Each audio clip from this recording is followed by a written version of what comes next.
Hi everyone, my name is Dana Mitchell, and I'm 23. I never imagined I'd be spilling this out loud. Stories like mine always felt like those wild Reddit threads about parents picking sides in the family war. But after what went down last year, I get it now. I'm the oldest of two kids, scraping by in this humid Orlando suburb where the salt air from the beach sticks to everything. Growing up, my parents made it crystal clear who had the spark, my younger sister. Always the one with big ideas, endless dreams, and zero follow-through. Me, I was the reliable one, the girl who clocked extra shifts at the beachfront gift shop, stacking every dollar into my savings for something solid, like a fresh start or a business of my own.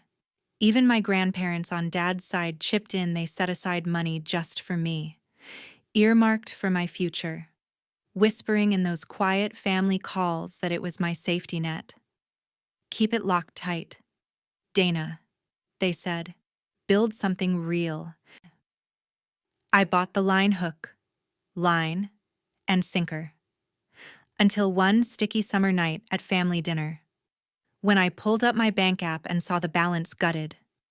My sister had dipped into it, with my parents' full green light, funneling it straight into her latest flop. I confronted them right there over the plates, voice steady but cracking inside. "That's my money," I said. She demanded more like it was her right. I said no. Mom's hand flew across my face before the words even landed.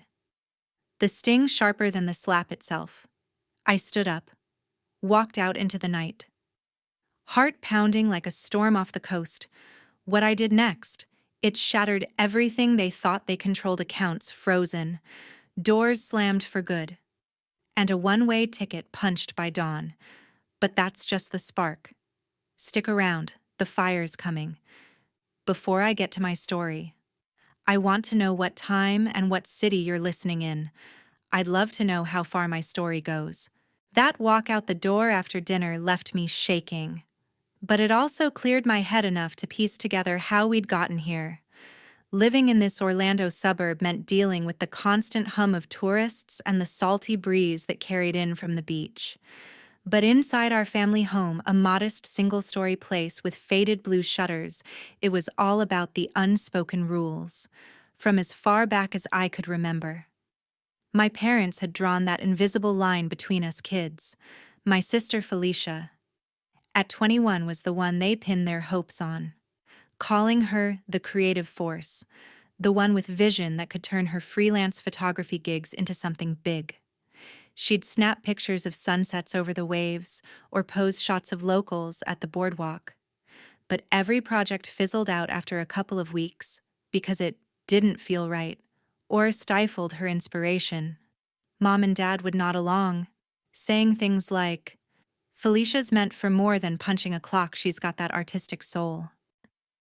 And me, Dana, the 23-year-old grinding away at the gift shop down by the shore, restocking keychains and postcards for minimum wage, plus tips. I was the practical one. The backup plan they could count on to stay steady without much fuss. I didn't resent it at first. Everyone has their lane. Right. While Felicia bounced from one half-baked idea to the next, like that time she tried selling beach-themed prints online but quit because the shipping costs ate into her vibe. I focused on building my savings. Extra shifts meant skipping beach days with friends, but it added up a few thousand from my paychecks, plus what my grandparents had left specifically for me. Grandma Irene and Granddad Irving had made it clear in their letters and calls this was my fund, my shot at stability, whether that meant classes or starting small in retail management. "You're the one who thinks ahead, Dana," they'd say.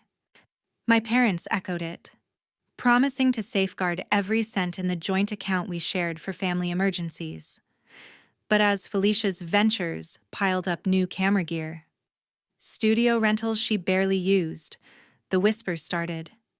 I'd notice small dips in the balance, brushed off as bank glitches when I asked. Then came the real hit. logging into the app one afternoon after a long shift. Sweat still clinging from the humid walk home. I saw the account hollowed out. Not a glitch, transfers labeled for Felicia's equipment and studio deposit. Straight from my savings to cover her mounting bills. My stomach dropped like I'd swallowed ocean water. That evening, I cornered them in the living room, the fan whirring overhead as the sun dipped low.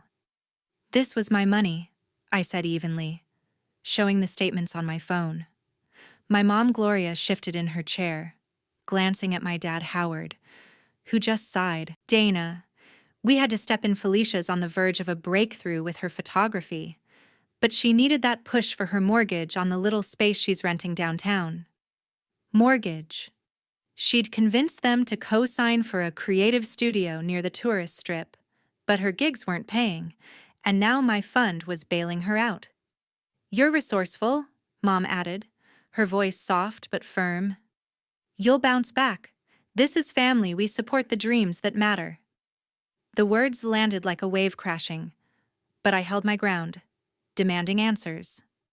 Dad waved it off. "It's an investment in her potential. You've always been the one who lands on her feet." Their casual dismissal burned deeper than the Florida sun, making me realize this wasn't a one-off. It was the pattern that had defined us all along. The weight of their excuses lingered like the humid air outside, pushing me straight into the storm that had been brewing for weeks. That next family dinner, set against the backdrop of crashing waves audible from our open windows, turned everything upside down. We'd gathered around the table laden with grilled fish and sides, the kind of meal Mom prided herself on for keeping up appearances. But I couldn't swallow the pretense anymore. As Gloria passed the salad, I laid it out flat. "You took my savings without asking to cover Felicia's mess. That's theft." Plain and simple. The room froze. Forks hovered mid-air. Felicia's eyes narrowed, but Gloria exploded first. "How dare you accuse us like that? We're family." Her hand shot out before I could blink, connecting with my cheek in a sharp crack that echoed louder than the ocean. The burn spread fast, but the humiliation hit harder right there in front of everyone, treated like I was the problem for calling out the truth. I didn't yell back. Instead, I pushed my chair away, the scrape against the tile floor cutting through the tension, and walked out into the evening dusk without a word. The salt-tinged breeze did little to cool the fire raging inside as I paced the driveway. Phone buzzing almost immediately. It was Felicia, her voice dripping with entitlement when I picked up. "Dana, you need to chill. Mom's upset. But this is temporary. My studio mortgage is due, and with a few more shoots, I'll pay it all back. Just transfer what you have left. It's not like you're using it right now." Mortgage. She'd roped our parents into co-signing for that rundown space near the tourist traps, convinced her snapshots would turn into an empire. I gripped the phone tighter. "No, Felicia. Figure it out yourself." She scoffed, her tone sharpening. "You're being selfish. After all I've shared with you growing up, this could be big for the whole family." Shared she'd taken everything, leaving me to rebuild from scraps. I hung up, the rejection settling like an anchor. Wandering toward the beach path, I texted my best friend Marissa Quinn, who lived a few blocks over. She met me at our usual spot on the sand, listening as I vented the whole ordeal. "Dana, this isn't right," she said, her voice steady. "They've crossed a line. You need to protect yourself. Cut the financial ties before they drag you down further." Her words clicked. She even pulled up apps on her phone, showing how to freeze joint access. But as I headed home later, my phone lit up again, this time from Dad. Howard's text was blunt. "Sign off on Felicia's mortgage extension or don't bother coming back. We won't let you tear this family apart." The ultimatum stung like salt in a wound, but it crystallized my resolve. No more enabling. It was time to fight back on my terms, starting with every loose end they thought they controlled. Pushing forward meant turning that resolve into action, starting with the cold facts they couldn't spin away. The days blurred into a haze of determination as I dug in, pulling up every digital trail from our shared accounts. Bank statements downloaded in batches showed the transfers clear as dayline items for camera lenses and lease deposits, all siphoned without a trace of permission.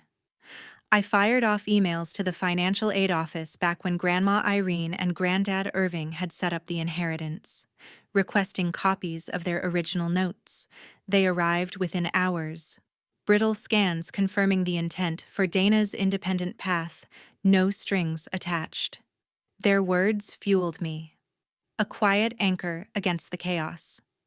Next came the family net, those cousins who stayed neutral enough to listen. I reached out to my cousin Shane first, the one who'd always hovered on the edges of gatherings with his dry humor. Over a quick video call from his place up in Tampa, he filled me in on the whispers. Gloria's been venting to everyone, Aunt Carla included, that you're the one causing rifts, all because you won't support the talent. His update hit like confirmation. They were already rewriting the script. From there, I looped in my cousin Yolanda, the organized type who ran a small event planning gig. She met me at a quiet cafe near the pier, sorting the mess into folders on her laptop, statements cross-referenced with dates, highlights on the unauthorized pulls. "This builds a solid case," she murmured, her efficiency cutting through my doubt. Then my cousin Lance, the numbers guy crunching audits for a local firm, reviewed it all over coffee the next morning. "Legally, you could push for recovery," he advised, sketching out options without sugarcoating the family fallout. "Start with a consult, don't go solo." Their input stacked the deck. But the emotional lift came from Marissa, who dove in without hesitation. We holed up at her apartment, mapping the escape route she'd suggested. "Canada's your reset," she insisted, booking a one-way flight to Toronto on her tablet while I watched. The ETA visa cleared in under a week, simple for US folks like us, and she even scouted entry-level retail spots online, ones that valued my shop experience. "Pack light, but pack smart," she said, helping label boxes for the storage unit I rented down by the marina. It was a nondescript locker, far from prying eyes, where I stashed the hard copies, notarized affidavits from Grandma and Granddad. Emailed just yesterday after a heartfelt call where they admitted the betrayal stung them too. "We trust you to set it right," Granddad had rasped, through it all. The phone stayed silent on my end, texts from Felicia piling up unread, voicemails from Mom deleted on sight. Their pleas morphed into barbs, but I let them fade into the background noise, like distant thunder over the Gulf. Every ignored ping reinforced the boundary, turning isolation into armor as the plan solidified. With the pieces locked in place, the real test waited just a weekend away at Aunt Carla's place by the lake, a sprawling ranch-style home where the water lapped gently against the dock. Pulling in relatives for these casual get-togethers, I arrived early, envelope tucked under my arm, the weight of it grounding me amid the chatter of cousins splashing in the shallows. Small talk flowed easy at first, plates of barbecue passing hand to hand, but the undercurrent hummed as the group settled on the screened porch. I cleared my throat. "I've got something to share. It's about fairness in this family." Heads turned. Mom's smile faltered. Before anyone could pivot, a knock echoed from the front sharp. "Professional." Aunt Carla rose to answer, and there stood Attorney Evan Turner, briefcase in hand, his suit a stark contrast to the flip-flops around us. He stepped in smoothly, nodding to the circle. "I'm here representing Dana on a matter of financial misappropriation." Gasps rippled. Felicia bolted upright, face flushing. "This is insane, what are you doing?" But Evan ignored her, laying out the folder on the coffee table, pages fanning like evidence in a trial. He started with the inheritance letters, reading aloud Granddad's steady script. This fund is Dana's alone, for her choices. Then the statements. Timestamps glaring under the hanging light, each withdrawal circled in red. Funneled to cover leases and gear without consent. Legally, this qualifies as unauthorized use of designated assets, he explained, voice even. Dad leaned forward, red-faced. We're her parents, this stays in the family. Evan countered without pause. Parental authority doesn't extend to theft. Dana's entitled to full restitution, plus interest for lost opportunities. The room thickened. Felicia jabbed a finger my way. You're ruining everything I was building something real here. Her outburst hung, but Evan pressed on. Dismantling their deflections one by one, co-sign forms that bypassed me. Emails boasting about helping the dreamer. Mom clutched her glass, whispering excuses about temporary support. But the facts piled too high. Cousins shifted uncomfortably. One murmured agreement with the timeline. After an hour of back and forth, the terms landed a repayment plan in monthly draws. Notarized on the spot, with clauses barring future access to my holdings. Dad's signature shook on the line. Mom averted her eyes. Felicia stormed to the dock, muttering about betrayal, but no one followed. As the sun dipped, I slipped away to the guest room, firing up my laptop, one by one. I locked down the joint logins bank apps secured, shared cards canceled through quick calls to customer service. The confirmations pinged back almost instantly, severing the last threads. By dusk, I was at the airport curb, boarding pass in hand for the red-eye north. The plane lifted off over the glittering coastline, carrying me away from the pull of that shore for good. Touching down in Toronto's crisp air marked the first real breath I'd taken in months. The city's hum a welcome shift from the endless Florida humidity. I crashed at a budget hostel near the lakefront, using the last of my carry-on cash for a mattress and Wi-Fi while the work permit processed through expedited channels. Marissa had connected me with a remote retail coordinator role at a chain selling coastal imports. Ironic, but it fit my gift shop know-how. Within days, I was logging in from coffee shops, handling virtual inventory shifts that paid enough to cover a shared apartment in the suburbs. The routine grounded me. Morning jogs along the waterfront, evenings scanning market trends, watching my bank balance climb without the shadow of interference. Colleagues chatted about neutral topics, hockey scores, best poutine spots, none probing my backstory, which let the scars fade into quiet strength. Back south, the fallout rippled faster than I'd expected. Felicia's studio didn't last the grace period. Notices piled up, and by the third month, the bank triggered foreclosure on that co-signed mortgage. Eviction crews cleared out her equipment in broad daylight, neighbors snapping pics for local forums where the story twisted into failed artist drama. She scrambled into a shared rental farther inland, piecing together steady gigs at a tourist kiosk developing film for beachgoers, the kind of clockwork job she'd once mocked. No more breakthroughs, just the grind of rent checks and overdue alerts. Her social feeds gone silent on the glamour. Mom and Dad fared no better in the echo chamber they'd built. Aunt Carla hosted a follow-up barbecue, but the vibe soured quick. Cousins like Yolanda and Lance traded sidelong glances, steering clear of the usual hugs. Whispers spread through group chats. They drained Dana for this. Gloria tried smoothing it over with baked goods and apologies, but the damage stuck. Invitations dried up, leaving their weekends echoing in the empty beach house. Howard buried himself in yard work, muttering about ungrateful kin. Yet the isolation gnawed. Old friends from the Marina Club started skipping calls. The favoritism laid bare for all to judge. The barrage hit hardest in those early weeks. 47 missed calls lighting up my screen, a mix of Felicia's pleas turning to accusations. Mom's tearful voicemails begging for one more chance. Dad's curt demands to fix this mess. I let them stack. Notifications silenced. Each unchecked one a deliberate step toward peace. No responses. No bridges mended, just the steady beep of deletion, turning their noise into white static.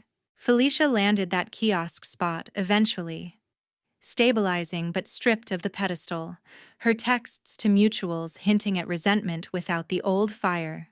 Gloria and Howard faced the mirror of their choices, regrets surfacing in sparse updates from Shane, forced smiles at holidays.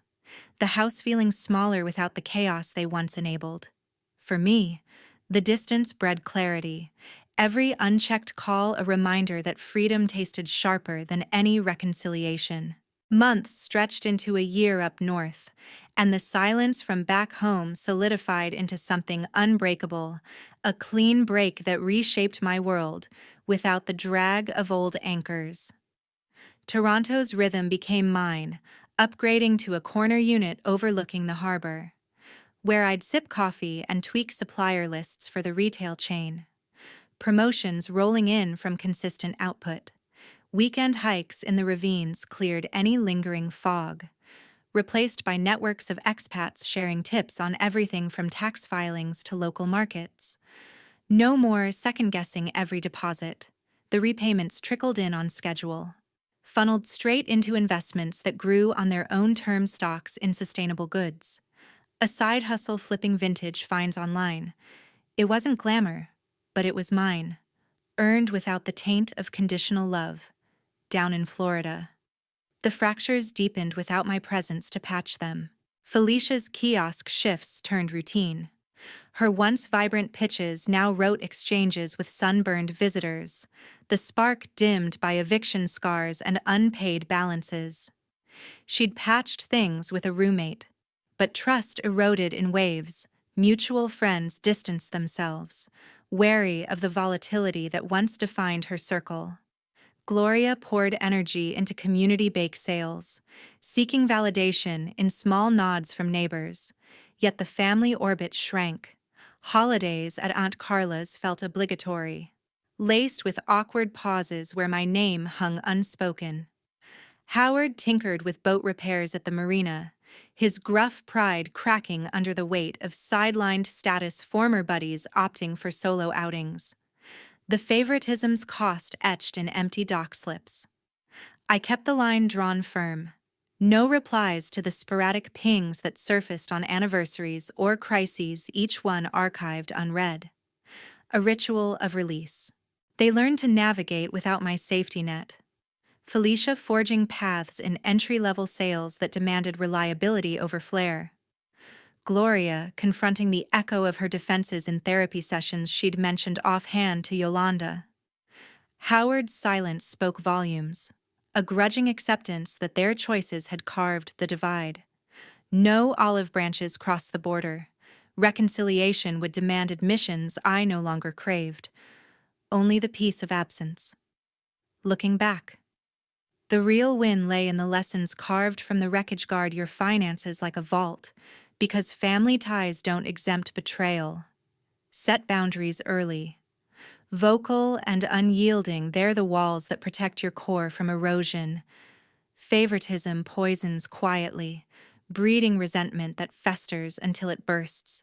Recognize the signs and walk before the flood. For anyone tuning in, this isn't about vengeance, it's empowerment. Spot the manipulations, the guilt plays, the endless just this once that empties your cup. Reclaim your story, build on solid ground, and watch how freedom multiplies. I've traded salt air for fresh winds, and the horizon's wider than ever.